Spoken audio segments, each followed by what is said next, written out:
তো গাইস এখন বাজে বিকেল 5টা বাজে। আমার মেয়ের পেয়েছে খুব খিদে।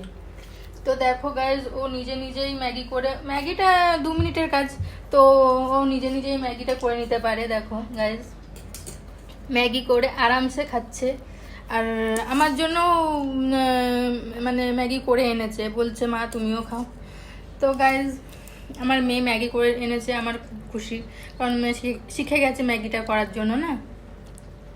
তো আমার করতে হবে না, খুবই ভালো লাগে, মানে কাজে একটু হালকা হয়ে গেছি আমি। তো দেখো, আমি আমার মেয়ে মিশে এখন ম্যাগি খাবো, মেয়ে মিশে ম্যাগি খাবো। তো দেখো এই যে ম্যাগিটা ভালো, যেমনই করুক, করেছে তো অতটুকুই অনেক বড় কথা।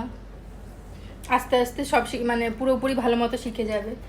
এখন জাস্ট ম্যাগিটাকে সেদ্ধ করে মশলা দিয়ে, যে ইনস্ট্যান্ট মশলাটা গুলিয়ে দিয়েছে। তা আমি ভাবি যে এরকম ম্যাগি খাওয়াটাও ঠিক হেলথের, মানে হেলথের জন্য, কারণ তেল দিয়ে ম্যাগি মানে খেলে ওগুলো তো শরীর খারাপ হয় না। তো গাইস, তোমরা কারা কারা এরকম ভাবে ম্যাগি খাও, খালি সেদ্ধ করে মশলা দিয়ে দাও, তো অবশ্যই কমেন্ট করো। বাই।